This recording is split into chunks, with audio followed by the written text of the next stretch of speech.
Welcome to Nazir Fears, where your darkest nightmares come to life. This Halloween, get ready for 3 bone-chilling true stories that will leave you questioning what's real and what's just a horrifying whisper in the dark.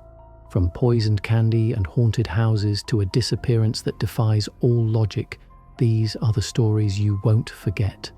If you dare to face the terror, hit that like button, subscribe, share, and make sure you click the bell, because what happens next might just haunt you forever. Are you ready to dive into the unknown? Let's go. The disappearance of the Halloween party guests, 1957. Introduction. Halloween in 1957 was just another excuse for a college party, or so the group of students thought.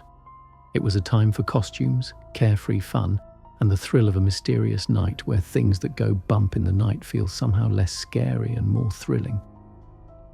A small group of friends from a New York college decided to spend this particular Halloween at an isolated cabin they had rented for the weekend, just a few miles outside of the city. What they didn't realize, however, was that they weren't going to a cabin in the woods. They were walking straight into a mystery that would haunt them forever. The party was supposed to be simple. Costumes, food, music, and a night full of stories and laughter. But as the night grew darker, something strange began to happen. One of the guests, Carla, a vibrant and adventurous young woman, went missing after a heated argument with her boyfriend.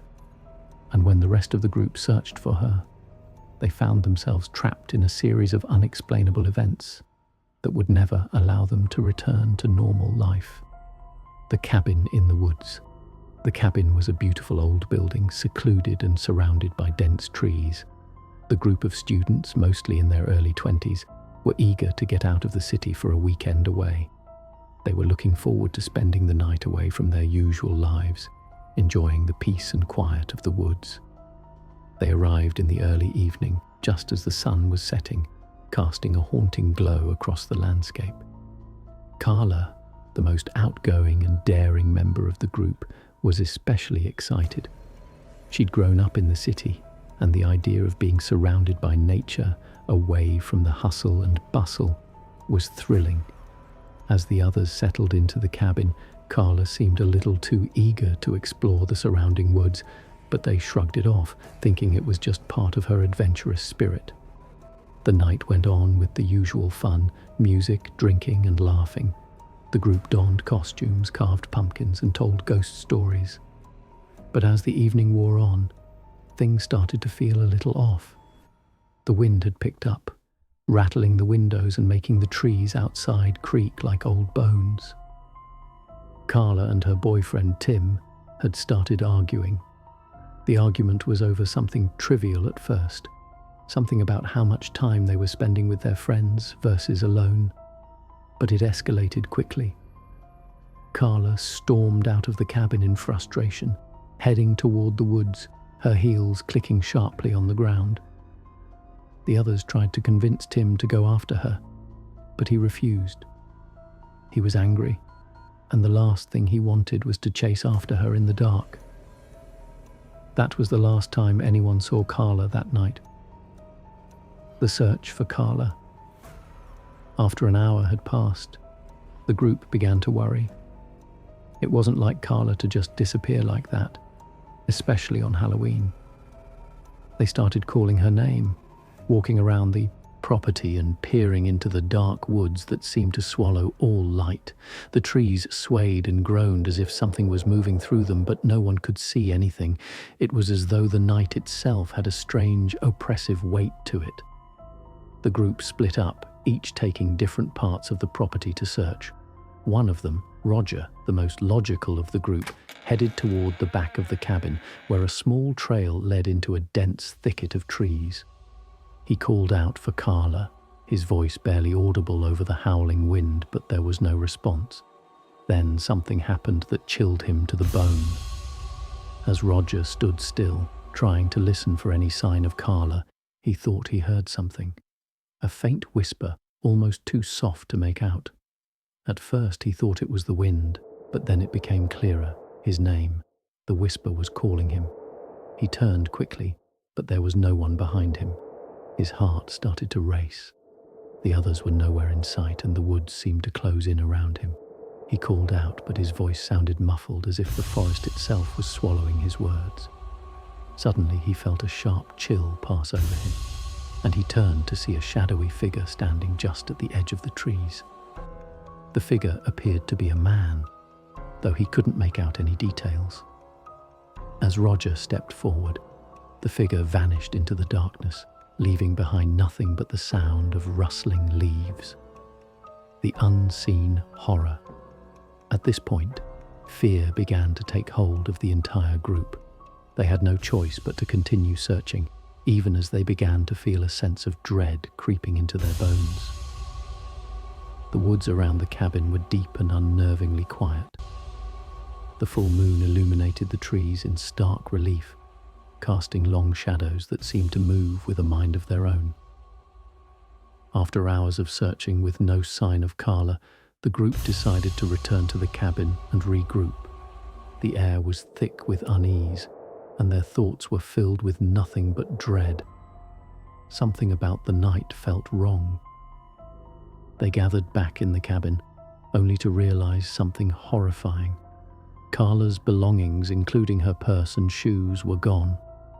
She hadn't taken them with her when she left.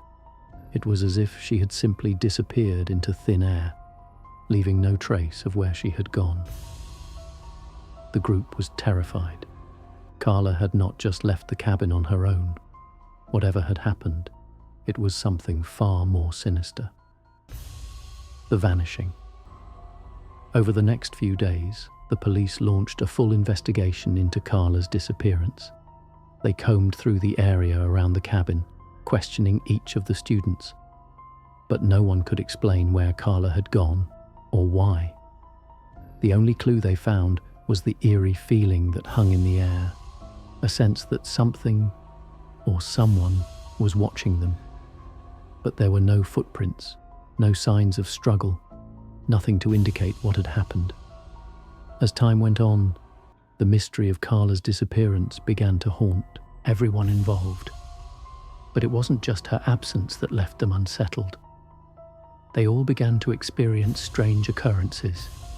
Some claimed to hear footsteps behind them when no one was there, while others swore they saw fleeting shadows moving in the corners of their vision. And then there were the whispers. They started with the group, but soon escalated into something more. The whispers were not just in the cabin. They were everywhere, surrounding them at all hours of the day and night. Months later, when the case had grown cold, one of the students returned to the cabin, hoping to find answers. But what he found was far more terrifying than anyone could have expected. The cabin had been abandoned for years, its walls crumbling and overgrown with ivy. But the inside, he found something horrifying. The room where the group had stayed that Halloween still had signs of their presence.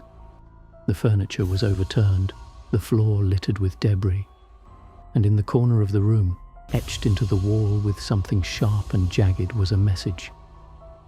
"You should have left. We never wanted you here." Aftermath and theories. To this day, the mystery of Carla's disappearance remains unsolved.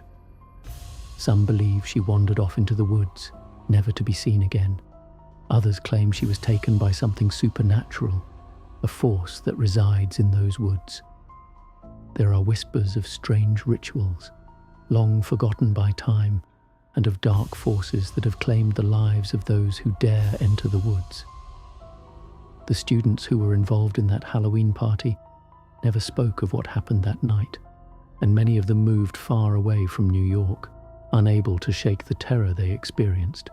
The cabin was eventually torn down, but the legend of Carla's disappearance still haunts the area, a chilling reminder that sometimes the darkest secrets lie just beneath the surface of what we think we know.